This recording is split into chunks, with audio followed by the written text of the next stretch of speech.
So hopefully this still works with the mic, even though it's connected to the headphones right now. I don't know, we'll see.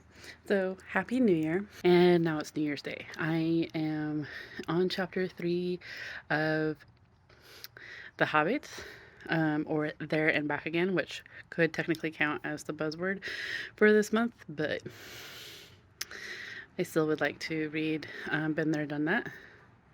So yeah, I'm liking it. It's like the calming part of my day, really. Mostly because I got up way too early. I had a hard time falling asleep last night just because I thought I overdosed our dog. They both have like anxiety when it comes to fireworks, and of course we've had fireworks for the last couple of days off and on, but last night was definitely worse. So we knew for sure we gave our mutt a pill to calm him down and kind of help him just like drug him out a little bit and help him sleep so he wasn't as anxious. And then our Akita, I gave 2 pills to because she's bigger and she's more vocal towards the noise. But then in the middle of the night, I got worried because I didn't communicate it with my brother or my mom, and I like freaked out that we might have overdosed her. But she was fine. She was a little drugged out, but that was what we wanted. Um, and I mean, she still barked a little bit, but it wasn't nearly as much as I feel like it would have been if she wasn't drugged. So, but then this lovely lady, my cat, has decided today that wet food is not good enough. It has to have salmon in it because that's what my brother gave her yesterday. Like I said, about a third of the way through The Hobbit. I enjoy Andy Serkis's narration. I'm also reading Into the Quick by Kate Hope Day. This is a science fiction. Um, I'm physically reading it, so here's the title or page. Cover. I don't mind it. It's a quick read. I thought about just like canceling everything that I was in the middle of and just going and like refreshing anew, but this one's actually not going too bad. I just got through part 1, where she's 12 years old. She is, I forget her June. Her name is June. She lives with her uncle and her aunt. Her parents died, and she's living not only with her aunt and uncle, but her cousin. Her uncle is an engineer for a space program, and he he knows her quips. She's like, there's something different about her, and he encourages her to learn how things work. So he kind of encouraged her to take things apart and bring him like little bits and bobs to make things out of. But then he dies, um, and she's 12 and doesn't. She still wants to be able to do that kind of stuff, but her aunt can't handle it. So she manages to get June into a space program early. Technically, it's for 14-year-olds, and it's like gifted students of sorts, so like engineering students that are like preparing to be candidates for a space program. And so she's a little young, but she is excited and she's kind of figuring this out. And it's interesting to see how her mind works. Like we get that inner monologue of her being able to see what she wants to build and how it would work and what would make it go wrong.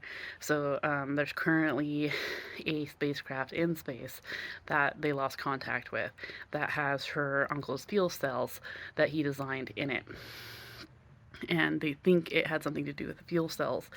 And so she managed to find the original plans for it and had like looked through it all and realized that there was something that he and the students that helped him work on it never um, never problem solved. Um, Even though she doesn't really believe that his fuel cells were the problem. So ultimately, this kind of is like in question. And I just got to part 2 where she is 18. It's like a month after her birthday, and she is being sent to space for the first time. So it's interesting. It's a quick read. So currently making my lunch for tomorrow. I go back to work tomorrow. I'm not that excited about it. Like, I kind of miss my coworkers, but ultimately I liked this time at home. And I woke up today, or that was probably my problem with going to sleep last night, and um, trying to go to bed, back into bed this morning, was that my mind kept racing about all these things that I wanted to do, projects I want to finish. So I just have to like calm down, and maybe I should drink like tea or something to like help calm my mind down at night, and realize that I have time. It doesn't all need to be done today, but I just need to slow down. Anyway, that's my update for now.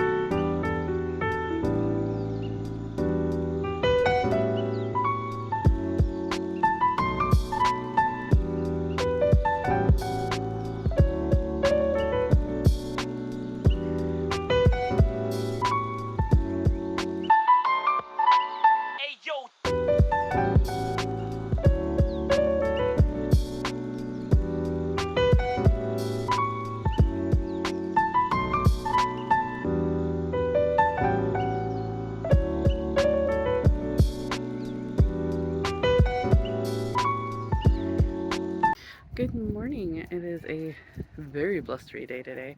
Taking my dog out. Hopefully you don't hear him peeing right now. I think you might hear Jack though. Nope. Goose just scared him off. Okay. I got a couple more chapters into the Quick by Kate Hope Day. Like I said, it's a pretty quick and easy read, and I'm at part 2 where June is an adult now, just over 18, and has gone on her first space mission, essentially, where she is stationed on a station that's supposed to help direct packages or supplies to like the moon, Mars, and what is called the pink planet, which is actually a pink moon. Hopefully you can hear me. There was a scene last night that had me like my eye twitching.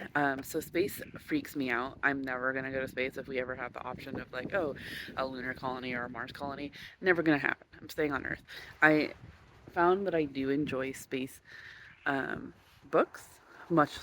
I mean, it's the same as horror. I don't like watching horror movies. Horror books are a different case. This one in particular definitely has. So like, I think most of the space ones, aside from The Martian, have all just been kind of like just Becky Chambers and the cozy space opera. I don't think it's an opera.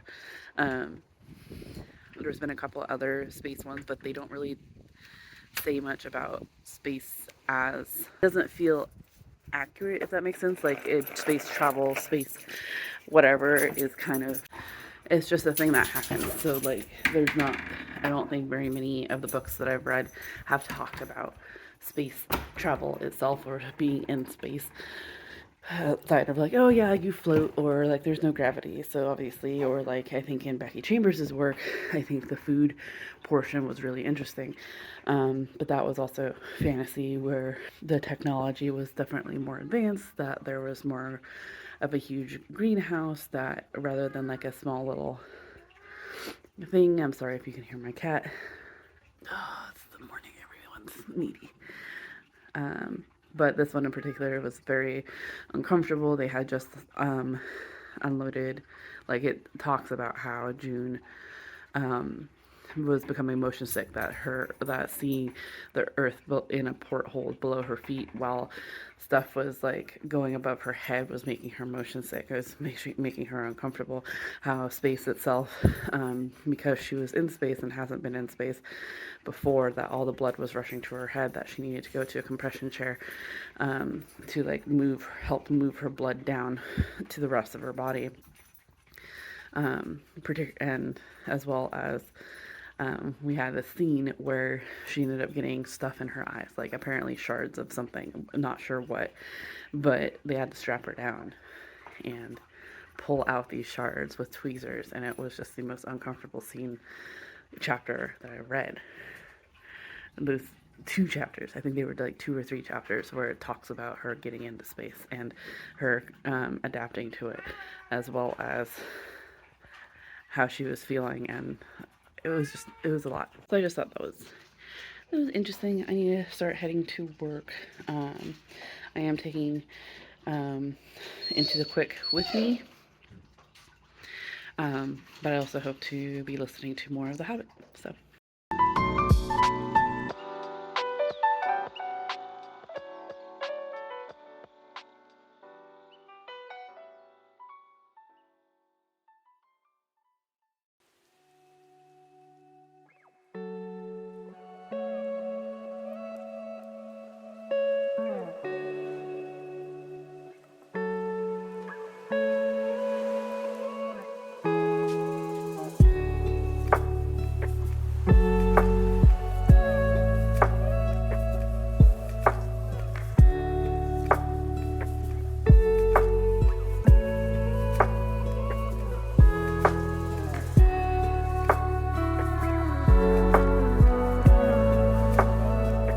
Okay, I'm off for work.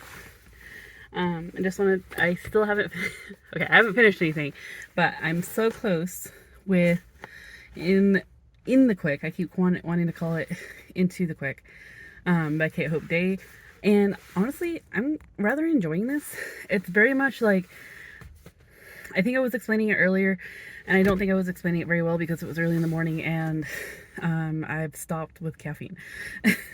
But basically, what I like about this is that it is very, and when it comes to science fiction, particularly science fiction in space, not that I've read a whole lot about it, but it doesn't necessarily, a lot of the books that I've read doesn't really talk about like just being in space, the effects that it has on you, the effects that it has on your body, on your mental health, etc. So like Becky Chambers, as much as I enjoyed it, felt very much cozy space, and we didn't get the mental or physical impacts that it could have on someone. Like, we weren't thinking about that. It was the same with like The Martian. I don't recall anything, like it was a little more realistic in my mind. And then the rest of them have mostly just kind of been like Becky Chambers' work and kind of been this fantasy type deal. Aside from the other Becky Chambers that I just read not too long ago, To Be Taught If Fortunate. That one had a little to do with mental health, in terms of, and like the connectedness that people have when like in space together. But this one in particular, like, I get that it is obviously there's some speculative or fantastical elements to it, because I mean, there's 3 different stations, right? There is like a settlement on the moon, which is essentially, it's still just restricted to the scientific community or the astronomical community. But there's like a base on the moon, there's a base on Mars, and there's a base on the pink planet, which is essentially a pink moon. And June has a particular thought process, and it's very much like, despite it being somewhat fantastical, it's still kind of mundane, which I don't mind. It's kind of like this day-to-day in a way. Not so much like, it's not as restrictive as like day-to-day, but it's like we're going through her life. The first part, we're going through her childhood at 12 years old, and getting to know her thinking process. The same with part 2.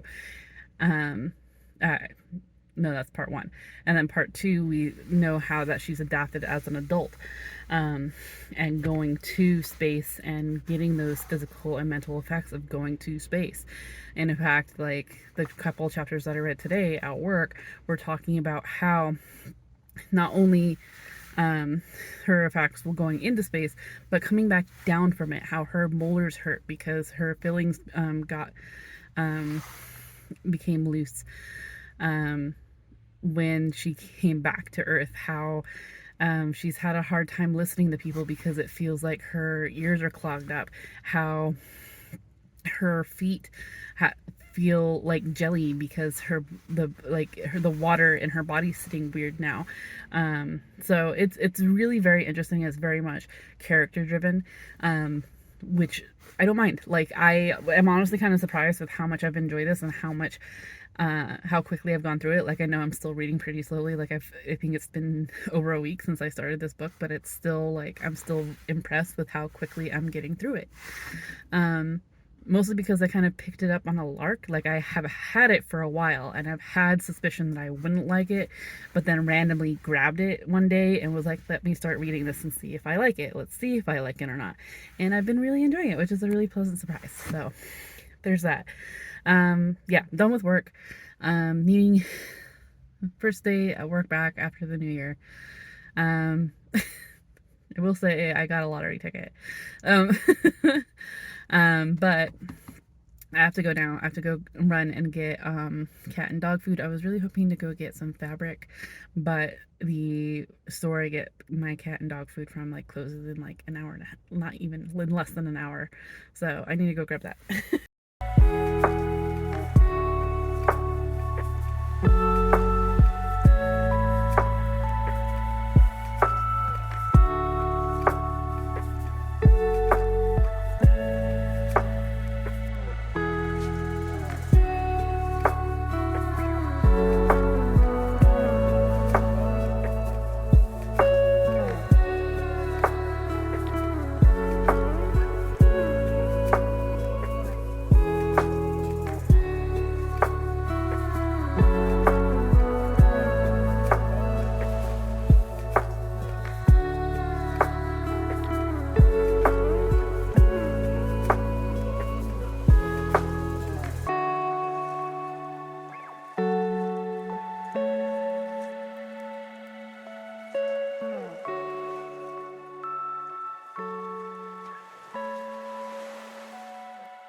About it right now, everything's okay. No matter where you find yourself, no matter what kind of stuff is going on in your life, underneath it all, everything's actually all right. You're okay. You have more power than you might be giving yourself credit for. If you have something that's going on in your life right now that's challenging, painful, it's just a reminder to take a little bit better care of yourself. Because you're worth it. You can have this feeling anytime you choose.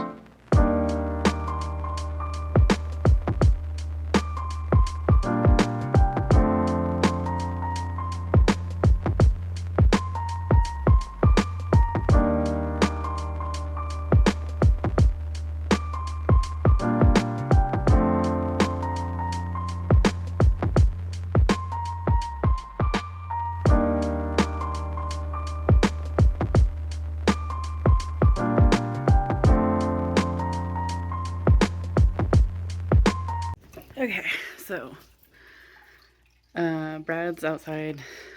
It's late. I'm basically waiting for him to come in so that we can have dinner. But basically, wanted to give you an update. He's helping with his starter, but DNF'd The Paris Apartment by Lucy Foley just because I got 2 hours into it and didn't really care. I didn't like the main character, Jess. Basically, the whole book is that she with very short notice tells her brother that she's going to come stay with him in his Paris apartment. He says okay, doesn't really want to. Says that he'll wait up for her and just to push the buzzer and he'll let her in. But she gets there and there's no answer. She gets into the apartment building, finds his apartment, breaks into it, and he's not there. There's a lot of like weirdness going on. All the neighbors are being weird and don't want to talk to her, and she herself feels weird because like he has a cat that has blood on it, but not enough to make her worry, but enough to make her concerned. His St. Christopher necklace is broken and she finds it on the floor and he'd never leave anywhere without it. Same with his wallet or his moped keys, yada yada. But she doesn't know where he is. He's not answering his phone. We're getting perspectives of different neighbors of how like they don't want to talk to her. They don't know why she's there. Um, they weren't aware of a sister, but something definitely happened to Benjamin Daniels. I just don't like the main character so much because she feels like I think there's something about the foster system and how Benjamin ended up getting adopted by this rich family and basically turned his back on her, and because she grew up in a less fortunate life, she has this. She doesn't outright say it, but it's like she feels like she is owed because he got the better life. Um, but is constantly questioning, like, oh, does he have a girlfriend? Like, he could be out with a girlfriend. I can't believe I don't know that. I'm his sister. I'm his family. Um, like, really speaking of, like, oh, he wouldn't just leave without telling me because I'm his family. I'm the only one he's got, but then would go and turn around and go, I don't know if he's got a girlfriend. I didn't know he had a cat. I didn't know he liked cats. Why didn't I know this? And just like, because you're not. And maybe that's the whole point of the book of like this supposed sibling dynamic where it's showing the lack of dynamics between siblings, despite that being the excuse of he shouldn't abandon her because they're family. I don't know. I didn't care. So I DNF'd it. I'm also have a feeling that I was probably a little impatient with it. One of my friends just went on maternity leave and asked for book recommendations. She hasn't read for pleasure since she was in high school, so she was like Hunger Games, Twilight era, and she wanted book recommendations. And so I got on this whole role of recommending her stuff and was just like, you know what? There's so much better things out there. I don't want to read The Paris Apartment. So I DNF'd it. So I'm now reading Unthinkable by Jenny Walsh. This is following two perspectives, one in 1914, I believe it is, following Violet, who is Irish and is the only breadwinner of her Irish family. Of her surviving 6 brothers and sisters, as well as her ailing mother. She has gone from a couple ships to the Titanic as a sort of housekeeper in a way, to make enough money to keep her family afloat, because I think right now her brothers are living in a foster home or like a foster house for boys or something like that, because their mother's sick, she can't work, and they ultimately don't have much in the place of housing. I think her youngest sister was in like a convent, so she's trying to make ends meet essentially. So she had to cut her own education short and work on boats, despite the troubles with keeping them afloat. Then we are also following Daphne, who is in 1945, and I'm just got to her perspective, and she is, I think, running for the French resistance in World War II. She speaks like 6 different languages and is the secret child of a known actor. Her mother has died, and she has a fascination with history, particularly about how multiple authors had written about maritime tragedies, particularly the sinking of boats, and how many people died because of the lack of lifeboats. And these were all written, like 2 of them that she mentioned were both written before the Titanic sank. One of the authors drowned, didn't make it off the Titanic. So it's so far really interesting. I like the narrator. I'm not sure who narrates it, but this I got as an advanced listener's copy through Libro. So, and it comes out January 9th. So it'll be interesting. I'm kind of happy that I started it, really. I know it's not on my TBR, but I was excited when it showed up on the ALC offers. So, yeah. excited about that.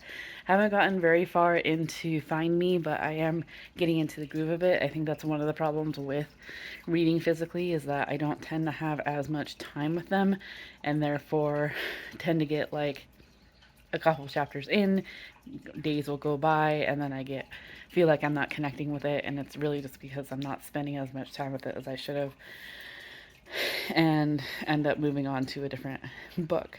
So I'm really trying to make an effort with Find Me, particularly after reading In the Quick, because I know it can happen. Like In the Quick felt like it went by so quickly, even though it took 9 days. But Find Me, I'm trying to get into it as well. I'm only like 30 pages in, but still fairly interesting. We met Remy Fisher, who is Benjamin Fisher's daughter. Kind of getting the scope of her, really. So I'm excited. Tomorrow we have dinner and a movie with my dad and his wife. They're coming here. We're gonna watch the D&D. I don't know what the subtitle is. D&D Oath of Honor, something among Honor Among Thieves. That's what it is. I've watched it before. Brad's watched it before. My brother's watched it before. My brother is not the biggest fan of it. Brad thought it was okay, but didn't think it should have been marketed as D&D because that kind of turned him off of it.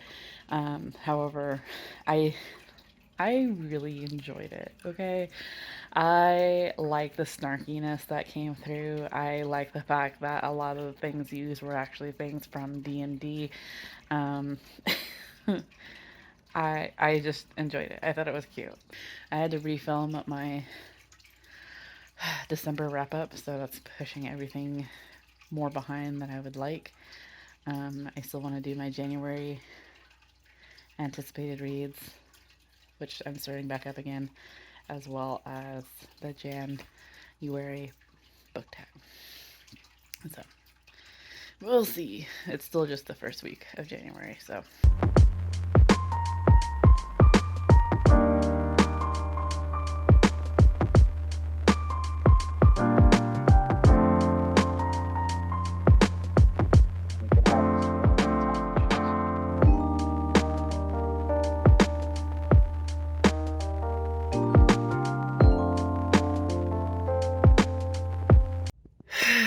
Okay, sorry, another car update.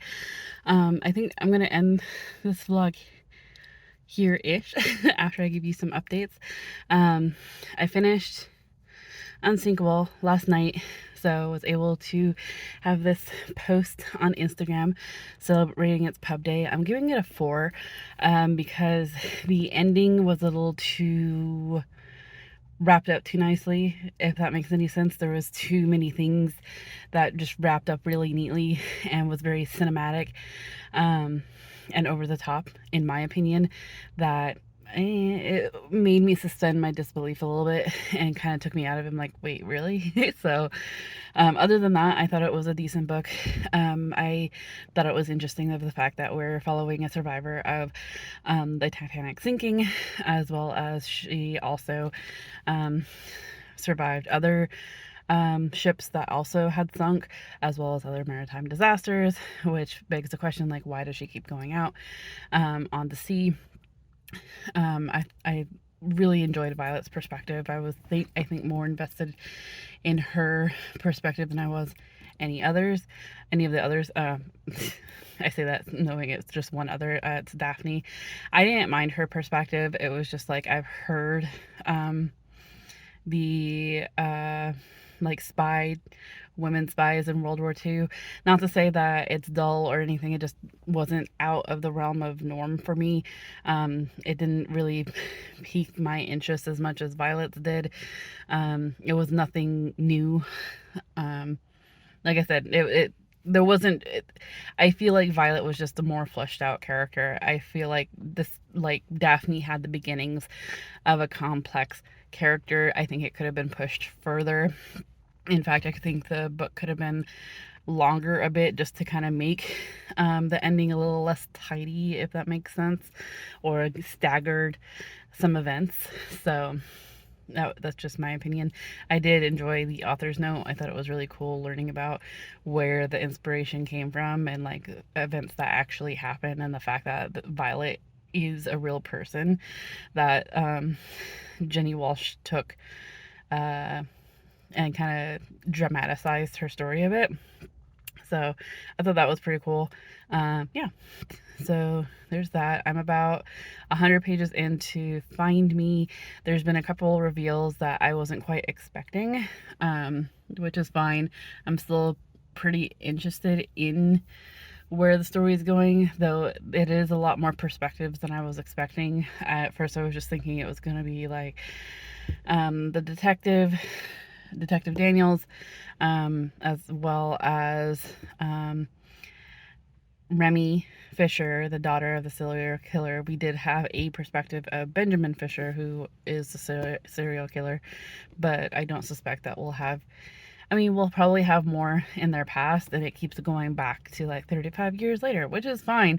But then it doesn't necessarily say. You kind of just have to piece it together as as the chapter goes along, and it's like, if it it says it just doesn't say at the beginning of like, oh, this perspective, or like, how they have the character names at the top. You kind of can pretty much know that that's their perspective. Like, it says their name pretty early on within the chapter, so that like whose perspective they are in. But so far we've gotten more than that. We've gotten like a survivor from Benjamin Fisher, which is fine. I think it's really interesting so far in terms of, and I think I've said this before, in terms of figuring out the dynamics in terms of the emotions that Remy is feeling as, being betrayed by her father and having this love-hate relationship with herself as well as her father, and the things that he's done, because ultimately he was still a father to her despite using her to lure in his victims. So she's still dealing with that like 30 years later. So really interesting. Only about 100 pages in, like I said, like a little less than halfway through. And then I did start Been There, Done That. I already forgot who the author is. I need to start the car. Hold on. It's starting to get all fogged up, but I don't want people thinking the wrong thing in here. Sorry, I should also put on my seatbelt.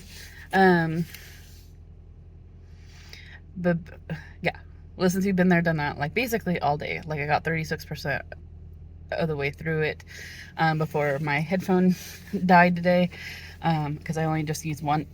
Sorry, this is gonna be weird for a second. My seatbelt.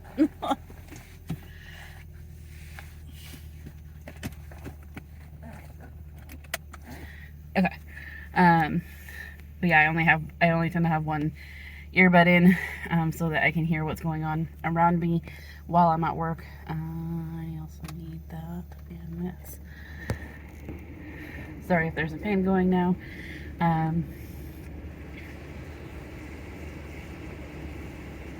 Farther than I expected it to. And it's interesting so far. I don't mind it. I'm so far it's not necessarily telling me what I don't already know, if that makes sense. Because so far we've been navigating sex throughout history, throughout different animal kingdoms, and basically how sex and gender are fluid throughout nature, and that science isn't as straightforward as people would like to assume it is, or it's not as clean as everyone likes to assume it is, which I already knew. I'm also unsure about the author's writing style, just because she has her own quips, which is perfectly fine to a degree, but it's distracting when she puts lol in there or uses some pop culture examples to be able to explain something. So it makes me think that this particular book wasn't necessarily for me necessarily, if that makes sense.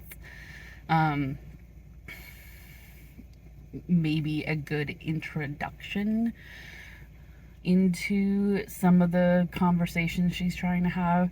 There's some examples that she uses that are science-based or historically based that I thought was interesting in terms of, yeah, I haven't heard that particular example before, so in that way I'm still interested. But other than that, like it's fine. Right now it's kind of sitting at like a 3. So we'll see how the rest of that goes. But yeah, that is my vlog for this week. It went a little over than I was expecting, but I didn't necessarily read as much as I had wanted to over the weekend. So it happens. So I finished 3 books in this vlog. The first being The Hobbit, which was my first book of the year. It's also my 3rd reread, so I was really happy about that. The other one I finished was In the Quick by Kate Hope Day. Also very interesting. I think I only gave it a 4-star just because it kind of like, or 3.5, just because it felt like very drifty towards the end of like there was no real purpose. But ultimately the mental and physical aspects of going up into space, despite the book itself being speculative, the results of going to and from space are still fairly accurate, and the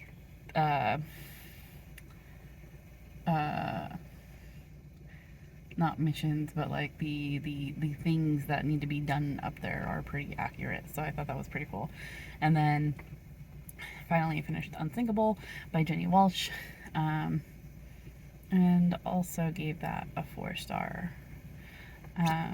Liked Violet's perspective, didn't mind Daphne's perspective, but definitely felt like Violet was more fleshed out and was definitely more interested in her life than I was in Daphne's. So yeah, anyway, like I said, I'm gonna end this here. I need to head home. I'm hungry. So yeah, hopefully I get better at this. Thank you for supporting, thank you for watching, and if you made it this far, let's go ahead and put a ship or ocean or some kind of, yeah, let's put a ship emoji for Unsinkable, and I will hopefully see you in another video. Hope you are in the mental mindset to enjoy your reading. Cheers.